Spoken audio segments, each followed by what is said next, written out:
Hello friends, जायका veg में आप सभी का स्वागत है। तो फ्रेंड्स, आज की रेसिपी में हम बनाने वाले हैं बहुत ही शानदार और टेस्टी सा लौकी का कोफ्ता। तो जिसको जिसको लौकी का कोफ्ता खाना पसंद है वह मेरी इस वीडियो के साथ जुड़ जाए। तो फ्रेंड्स, सबसे पहले मैंने 2 मीडियम साइज़ की लौकी को ले लिया है, उसको अच्छे से धुल कर इसके छिलके को उतार लिया है।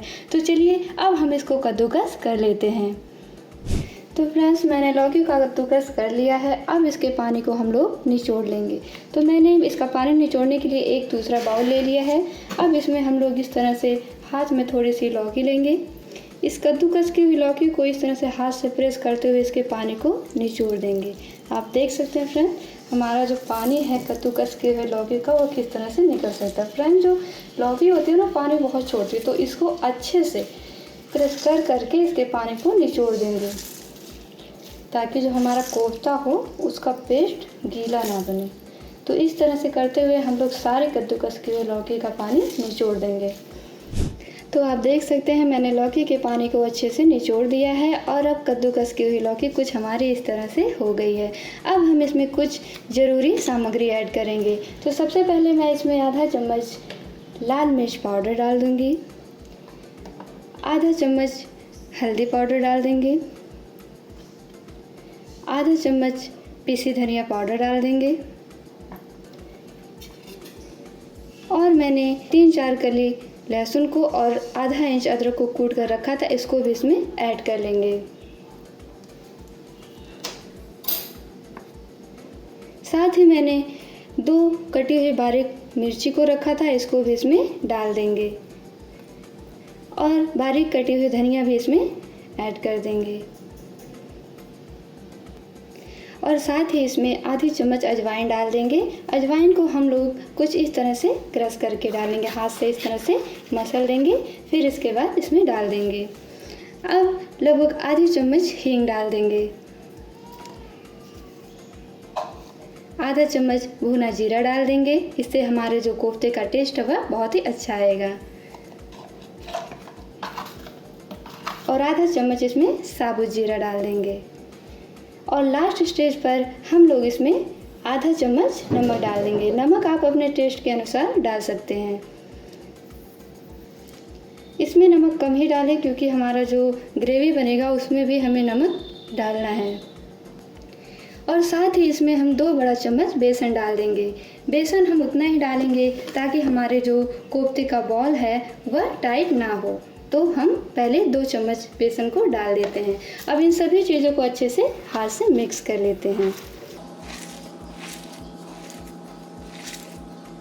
फ्रेंड्स, कोफ्ते का जो पेस्ट है ना, उसको बनाते टाइम हम इसमें पानी ज़रा भी नहीं ऐड करेंगे क्योंकि लौकी जो है ना हमारी पानी वैसे भी छोड़ती है। हमने इसमें नमक ऐड कर दिया है तो यह पानी छोड़ना शुरू कर देगी। इसीलिए झटपट से इसको हम लोग पेस्ट बनाकर इसका बॉल बनाकर तैयार कर लेंगे। अगर आपको इसमें बेसन कम लगे तो और भी ऐड कर सकते हैं, लेकिन ध्यान रखिएगा दोस्तों, इसमें अगर ज़्यादा बेसन डालेंगे आप तो जो हमारा कोफ्ते का बॉल है ना वो बहुत टाइट बनेगा और हमें ध्यान रखना है कि जो बॉल है हमें टाइट नहीं बनाना है, हमें यह थोड़ा सा फ्लफ़ी ही बनाना है। तो आप देख सकते हैं इस तरह से जब बॉल बनना शुरू हो जाए तो यानी कि हमारा जो पेस्ट है वह बेटर हो चुका है। ये देखिए फ्रेंड्स, कुछ इस तरह से बॉल बनकर तैयार होने लगे तो आप जान जाइए कि हमारा जो कोफ्ते का बॉल है और इसका पेस्ट वह बनकर अच्छे से रेडी हो गया। तो चलिए फटाफट से इसका बॉल बनाकर तैयार कर लेते हैं इस तरह से हाथ के सहारे से। अगर आपका बॉल नहीं बन रहा है तो आप हाथ में थोड़ा सा घी या कोई भी फूड ऑयल लगा लीजिए, उससे जो है ये बॉल अच्छे से बनना शुरू हो जाएगा। तो चलिए फटाफट से इसके बॉल बनाकर तैयार कर लेते हैं। ये देखिए फ्रेंड्स, मैंने जो कोफ्ते का बॉल है वह बनाकर रेडी कर लिया है। अब चलिए फटाफट से इसे फ्राई कर लेते हैं, नहीं तो ये जो हमारा बॉल है उसमें से पानी छोड़ना शुरू कर देगा। तो फ्रेंड्स, कोफ्ते फ्राई करने के लिए सबसे पहले मैंने गैस पर एक कढ़ाई चढ़ा दिया और उसमें थोड़ा सा तेल डाल दिया। इतना तेल डाला है कि हमारे कोफ्ते उसमें अच्छे से फ्राई हो सके।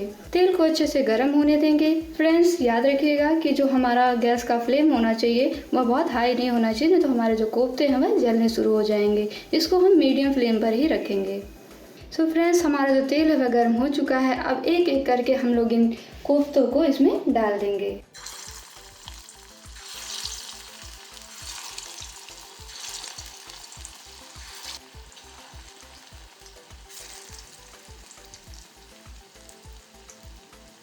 ये देखिए फ्रेंड्स, हमारे कोफ्ते पकने शुरू हो गए हैं। एक साइड से जैसे ही गोल्डन हो जाएंगे, इनको हम पलट पलट कर गोल्डन कर लेंगे। इस तरह से ऊपर इसके तेल छिड़कते हुए हम लोग इसको गोल्डन कर लेंगे। फ्रेंड्स, एक साइड से हमारे जो बॉल है ना कोफ्ते के, जब गोल्डन हो जाए तो इसको हम पलट के दूसरी साइड भी गोल्डन कर लेंगे। ये देखिए फ्रेंड्स, ये आपस में बिल्कुल भी चिपक नहीं रहे हैं। तो आप देख सकते हैं कि एक साइड से हमारा जो कोफ्ता है वह बिल्कुल गोल्डन होना शुरू हो गया है। अब हम इसको दूसरी साइड भी पलट कर इसी तरह से गोल्डन कर लेंगे।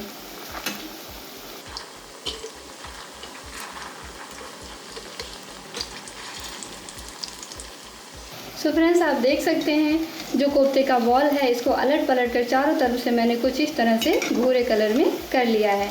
अब ये हमारा जो बॉल है गोल्डन कलर का हो गया, तो अब इसको हम लोग कढ़ाई से निकाल लेंगे।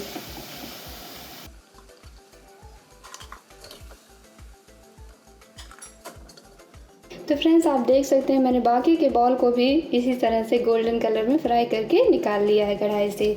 अब इसको आप देखेंगे ना तो ये अंदर से बहुत ही फ्लफ़ी रहेगा और हमारे जो कोफ्ते हैं बिल्कुल पक भी चुके हैं। तो कुछ इसी तरह से हम लोग अपने कोफ्तों को हल्के बेसन में मिलाकर मिक्स करके बनाएंगे। इसमें आप ज़्यादा बेसन डालेंगे तो ये अंदर से बहुत टाइट हो जाएंगे, इसीलिए उतना ही बेसन डालें ताकि हमारे जो कोफ्ते हैं ना वह बहुत ही फ्लफ़ी बने।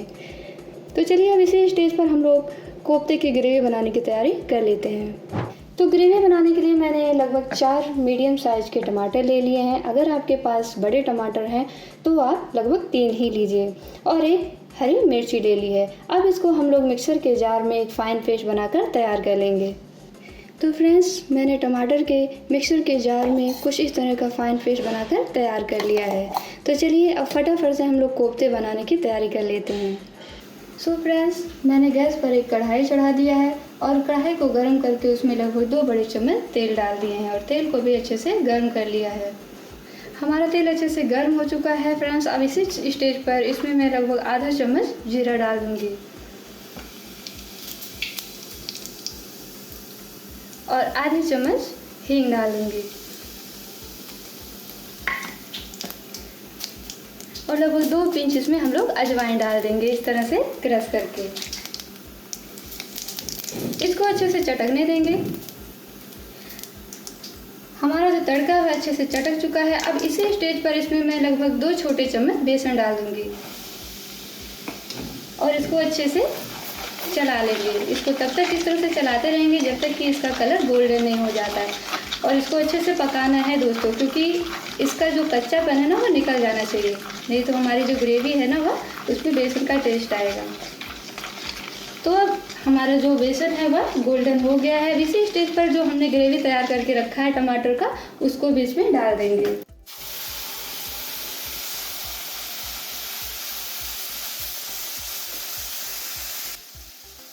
इसको इस तरह से चलाते रहेंगे। आप देख सकते हैं फ्रेंड्स, तो बेसन हम लोग इसलिए डालते हैं ताकि जो हमारी ग्रेवी है ना वो और भी ज़्यादा गाढ़ी बने और इसका जो टेस्ट होता है हमारे कोफ्ते का वह भी बहुत अच्छा आ जाता है। अब इसी स्टेज पर हमारा जो जार में थोड़ा बचा हुआ टमाटर था ना, उसमें थोड़ा सा पानी डाल के उसको भी इसी में ऐड कर देंगे और इस तरह से चला देंगे। इस तरह से चलाते हुए हम लोग टमाटर को तब तक भूनेंगे जब तक कि हमारी ग्रेवी अच्छे से तेल नहीं छोड़ देती है। तो अब इसको ढक के लगभग 1 से 2 मिनट तक अच्छे से पका लेते हैं। तो फ्रेंड्स, आप देख सकते हैं लगभग 1 से 2 मिनट के बाद मैंने लिड को कढ़ाई से हटा दिया है। अब हमारा जो टमाटर और बेसन का जो पेस्ट था ना वह अच्छे से तेल छोड़ चुका है, यानी कि यह अच्छे से पक चुका है। अब इसी स्टेज पर हम लोग इसमें कुछ मसालों को ऐड कर देंगे। इसमें मैं लगभग 1.5 चम्मच पिसी हुई धनिया डाल दूंगी, पिसी लाल मिर्च पाउडर डाल दूंगी, आधी चम्मच हल्दी डाल दूंगी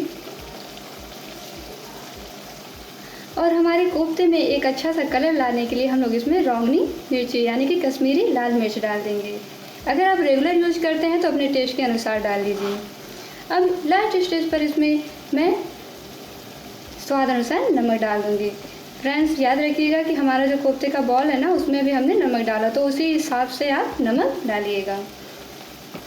अब इसको अच्छे से हम लोग ऐड कर लेते हैं। अगर आप इसमें कोई सब्ज़ी मसाला डालना चाहते हैं तो आप डाल सकते हैं, लेकिन यकीन मानिए फ्रेंड्स, अगर आप इस तरह से रेसिपी बनाएंगे ना कोफ्ते की तो बहुत ही ज़्यादा लाजवाब बनेगी। अब इसको अच्छे से हम इन मसालों को पका लेंगे, इस तरह से चलाते हुए पका लेंगे। और इसमें थोड़ा सा हम लोग पानी डाल देंगे ताकि जो हमारा मसाला है ना वह अच्छे से पक जाए, इसमें किसी भी तरह की कच्चापन रहता है वह ना रह जाए। तो इस तरह से चलाते हुए इन मसालों को अच्छे से पका लेंगे। एक बार फिर से लगभग 1 से 2 मिनट तक इन मसालों को अच्छे से पका लेंगे ढककर। सो लगभग 2 से 3 मिनट के बाद मैंने लीड को कढ़ाई से हटा दिया है। अब आप देख सकते हैं फ्रेंड्स, हमारे जो मसाले का टेक्सचर है ना कुछ इस तरह से हो गया है, यानी कि जो हमारे मसाले हैं वह बिल्कुल पक चुके हैं। ऊपर से इस तरह से जब हमारे मसाले तेल छोड़ देते हैं ना तो इसकी यही पहचान है कि हमारे मसाले अच्छे से पक चुके हैं। अब इसको इस तरह से चलाकर देख लेंगे। ये देखिए फ्रेंड्स, हमारा जो मसाला है वह कढ़ाई को अच्छे से छोड़ना शुरू कर दिया है। अब हमारा जो मसाला वह अच्छे से पक चुका है। अब इसी स्टेज पर इसमें मैं लगभग 2 कप पानी ऐड कर दूंगी।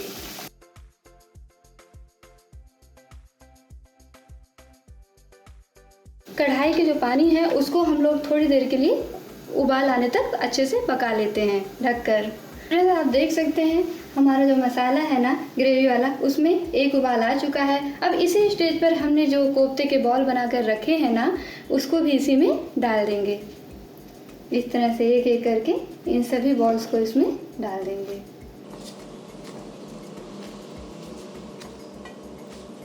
अब लगभग 4 से 5 मिनट तक इसको ढककर अच्छे से पका लेंगे।